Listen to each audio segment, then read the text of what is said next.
Wildlife conservation is a necessary contribution to the preservation of Mother Earth.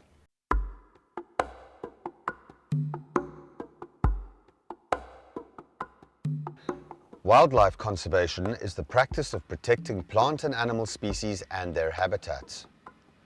As part of the world's ecosystems, wildlife provides balance and stability to nature's processes. The goal of wildlife conservation is to educate people and ensure the survival of these species. On this episode of the Wild Palm Beaches, we're going to get up close and personal with capybaras, sloths, anteaters, lemurs, tortoises, and more. We'll also see how Palm Beach County middle school kids are working together on an environmental restoration project in the Lake Worth Lagoon. Oh!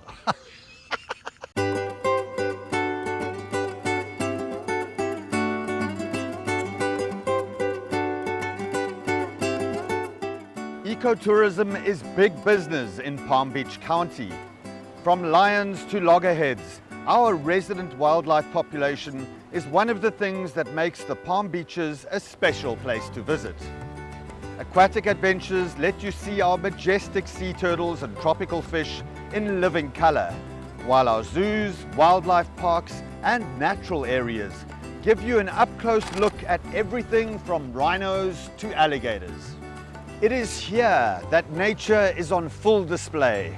It's like nowhere else in the world.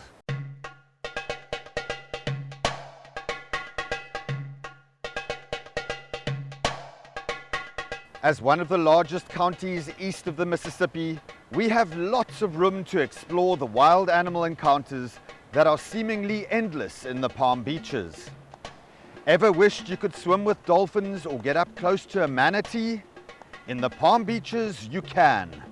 From the Florida Everglades and the Loxahatchee River to the Intracoastal Waterway and the Atlantic Ocean, take a walk on the wild side and discover the great outdoors in a tropical paradise. Join me, James Currie, as we discover the wild Palm Beaches.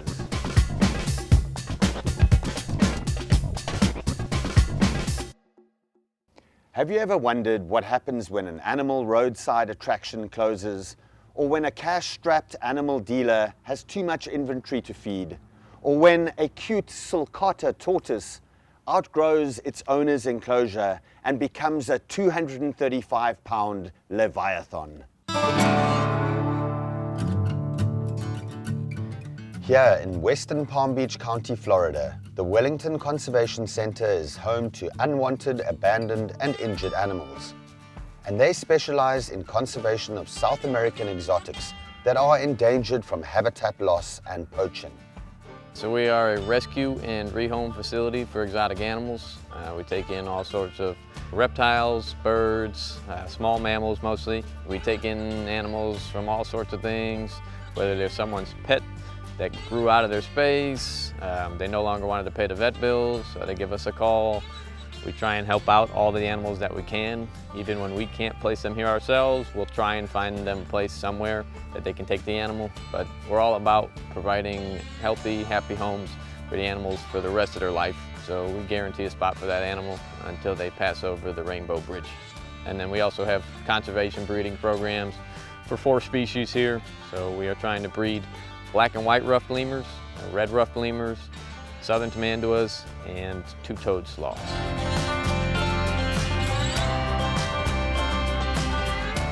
My favorite part about working with animals is that every day is different. You never go through the same day more than once, which keeps things interesting.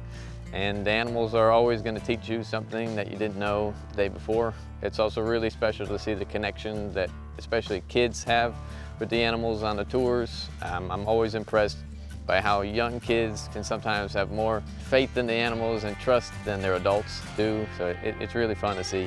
And especially with the summer camp that we run, and then we're trying to put in a petting zoo and an aviary. So we're all about getting the kids in with the animals just so that the next generation has that interaction, and then hopefully they can inspire people to do things like we do here.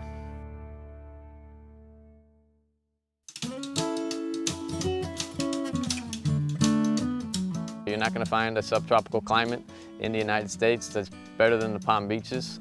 In the Palm Beaches, you can have animals that you can't really display properly in further north states. So in Palm Beach, you can have the exotics that like hot weather, like the lemurs, the sloths, the foxes that we have here. They don't do too well in northern facilities just because you have to keep them in smaller areas. You have to have heat lamps on them constantly.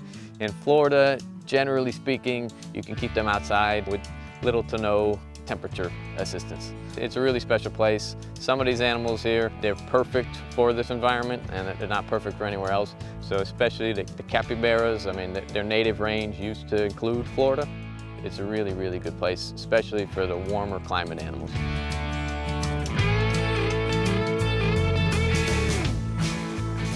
So we do tours every day except for Tuesday. They're at 10:30 and 12:30 and 2:30. It's about an hour and 15 minutes and it's highly interactive. So you get to feed and pet the bull, feed and pet the pony, you pet the capybaras, pet the porcupines, pet the anteater, feed the lemurs, pet the sloths. The tours are good for all ages. I've had little kids as young as 2 years old come in here and do everything that we offer. I've even have elderly people come and tell me that it's the most they've learned about anything in their entire life. So it's good for everybody. Even if you don't like animals, people still come and enjoy everything that we have to offer. Come visit us at Wellington Conservation Center and get wild in the Palm Beaches.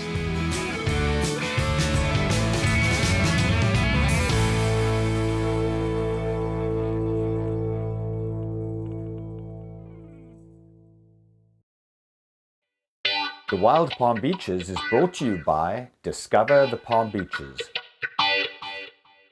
By conserving wildlife, we're ensuring that future generations enjoy the natural world and the incredible species within it.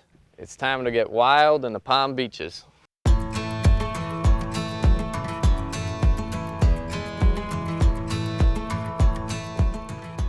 The Wellington Conservation Centre is home to a variety of animals from all across the world. Occupants range from rare 4-pound Saharan pale foxes to a 2,200-pound orphan named KJ, who is perhaps the world's most affectionate Hereford steer.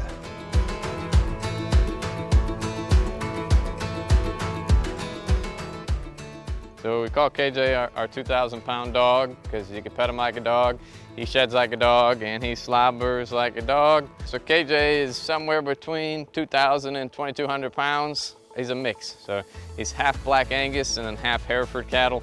He doesn't look anything at all like a Black Angus. Those guys are jet black. He looks a whole lot of Hereford, so that's this red-brown color, and then the curly hair that he has on top of his head. He is a bull, even though they have horns, so horns are a genetic trait.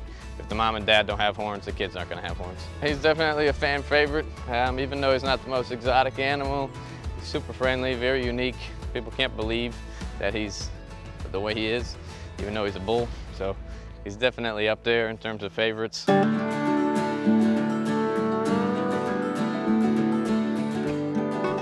This is a Brazilian porcupine, so they look a little bit different than the porcupines that you typically see at zoos. Most of the time you see the North American or the African crested.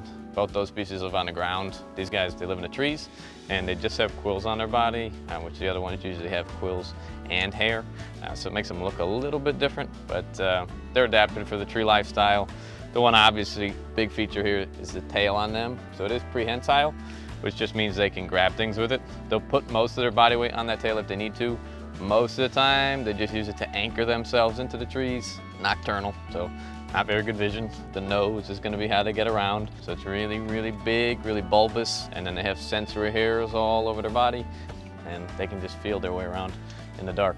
No porcupine shoots their quills out of their body. So what these guys do is they roll up into a ball, and then if anything were to bother them, they just puff up. And then if anything tried again, they'd get a face full of quills and not the actual porcupine itself. They grow and shed their quills like we grow and shed hair. So they're usually all over the place here on the ground. The outside is the side that has the barbs on it. So if you were to get pricked by one, it ends up staying in your skin. Luckily, these guys, they don't have really strong barbs, so they can pull out pretty easily. The other species, the African and North American, those guys have really strong barbs. So it'll take about 10 pounds of pressure to remove those. So it's definitely not something you want to get quilled by. This is Bonnie, so this is our younger one. She's about 4 years old, and then Pickles is in the back. We got them both from the same guy. He's an exotic importer. They come over with hundreds of animals at a time, and when they get left with one or two of a species, they find it hard to sell to zoos, so they'll start looking for private buyers and sellers. They're actually pretty friendly, so on the tours, people can come in here and pet them. They don't mind. They're really nice animals.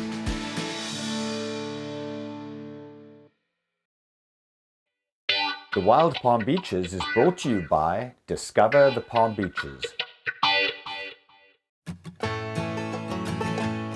This is Taco. He's part of a pairing we have here called Taco Bell.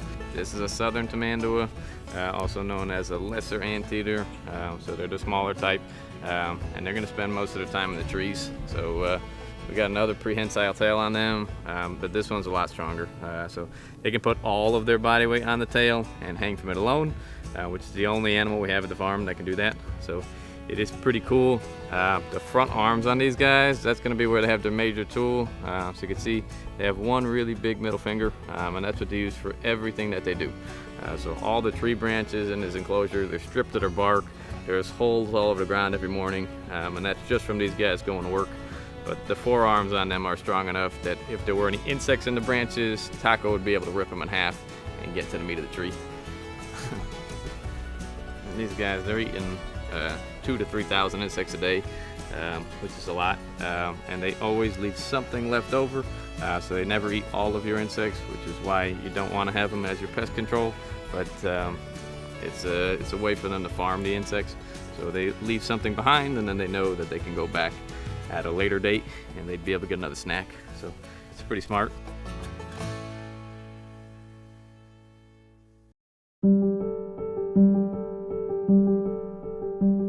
This is Julia and then her baby. They're two-toed sloths, so you can tell by the front, not by the back.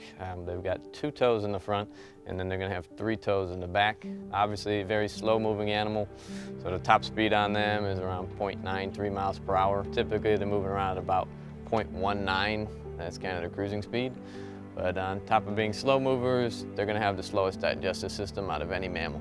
We're talking 40 to 50 days from eating it to excreting it, so they only have to poop once a week. So she's got a 10-month-old on her right now. Those babies are with their mom for the first 10 to 12 months of their life, and they're completely dependent on them. So you're always gonna find them on or near the mom. The first month when they're born, that's the most important for them development-wise. When they're born, the feet and hands are fully formed. The eyes are wide open, so they're immediately able to grab onto the mom's fur. What they can't do is hang upside down yet, so you only ever see them on the chest or on their stomach, which is also where they nurse, so it works out. After about a month or so, they're completely done nursing, and then they start to steal the food out of mom's mouth, and that's how they learn what is safe to eat in the wild, because if the mom is eating it, they know it's going to be safe for them later on. And then shortly after that, they'll start doing everything on their own.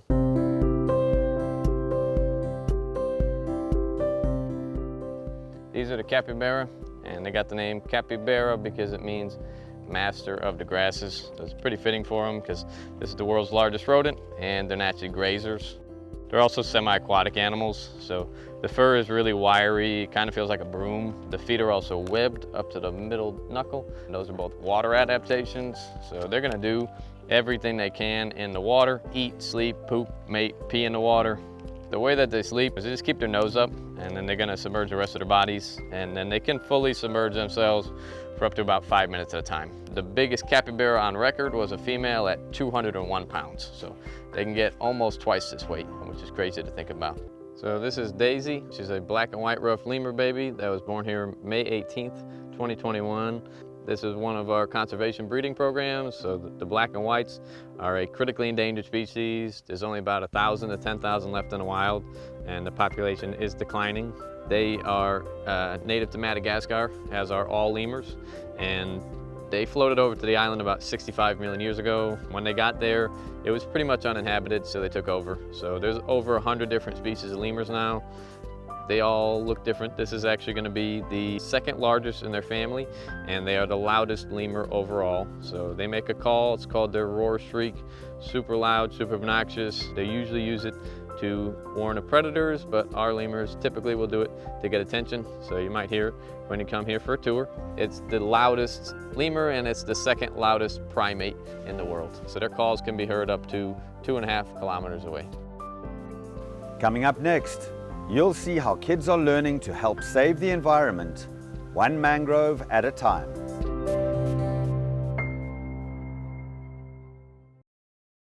It's time to get wild in the Palm Beaches. Oh yeah, let's get it, baby.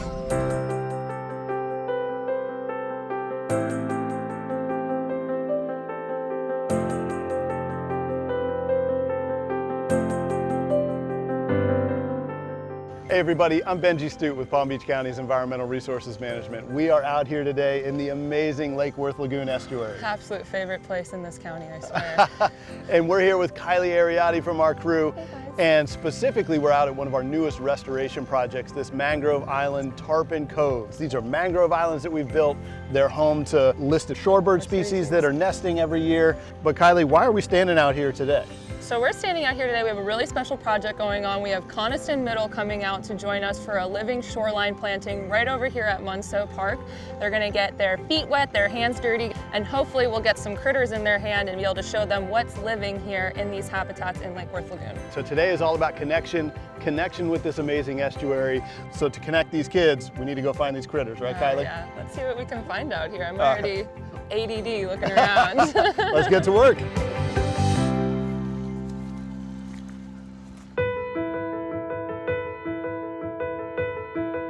Right behind me is this really, really cool kind of exemplification of the success of restoration here in Lake Worth Lagoon. And what I'm talking about is the American oyster catcher. So this is a super charismatic shorebird. They are threatened here in the state of Florida. The reason that they've been struggling is because of habitat loss. So these guys naturally would nest on the beach and on sandy beaches in the estuaries here. And this is the restoration success story, right? If we build these habitats, these animals will return.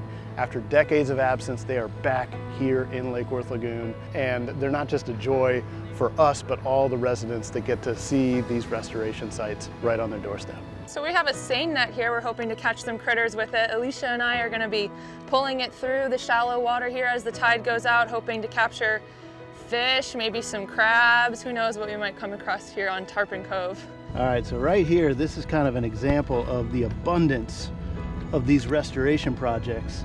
These are all fiddler crabs, and these are just a few from the thousands and thousands that are walking around these islands in the intertidal zone. I love these days. I love these days because when I was your age, these days were my favorite days. The days when I can go outside and explore. These guys are killing it right now. So we are planting red mangroves and Spartina grasses, and here in Lake Worth Lagoon, this is going to be a habitat, but also protection for these storm waves when we have our hurricane season. So we're really reinforcing what's otherwise a concrete wall with a better natural barrier. To work with all levels of the community, from the city to the county commission to city commission to the neighbors, trying to educate them of the importance of greening up our shoreline. You have to work with agencies to get the grants, you have to work with permitting agencies to get permits here, work with contractors to get it actually built, but the best part is today, planting these mangroves. You know, 6th grade has shown that this is the time for them to get out. It gives them a purposefulness, that there's meaning, and then when you can talk about what you're learning, it makes more sense. You know, in the classroom, we do this by putting popsicle sticks in a tub of sand, and it's really not the same as coming out and planting the actual tree yourself, because here, as they plant, they're seeing the little fiddler crabs run around, they're finding bits of shell, and so it's just much more meaningful about what the environment is and all the different things that you can find in West Palm Beach. Some of these trees are the first tree they've ever planted, so it's super awesome to be out here actually seeing, you know, hands get dirty, memories being made, and ultimately seeing how these trees will impact the health of our lagoon. Just the experience of going out and getting your feet wet and getting sand between your toes is priceless. I cannot stress that enough. It makes them feel like you can go out and do things in the world, even if it's beyond science. Well, you know, Palm Beach County is so rich with natural resources that you can't take it for granted that our students are getting out and seeing nature firsthand like this. We want them to, you know, as part of their education throughout our system, to have these type of experiences. And with that experience and exposure, you know, will spark an interest. And you can see the kids really get engaged. They've been practicing for this in the classroom and doing some gardening around the school.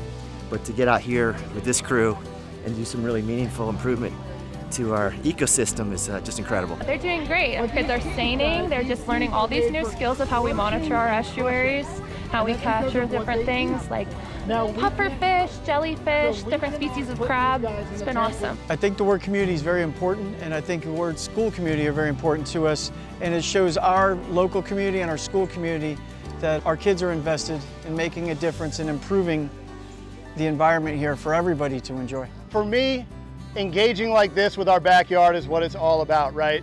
In my opinion, if we really want to save the environment for you guys and you guys save it for the next generation, we've got to understand it. We've got to be engaged with it. This is nature, right? We are nature. We're part of.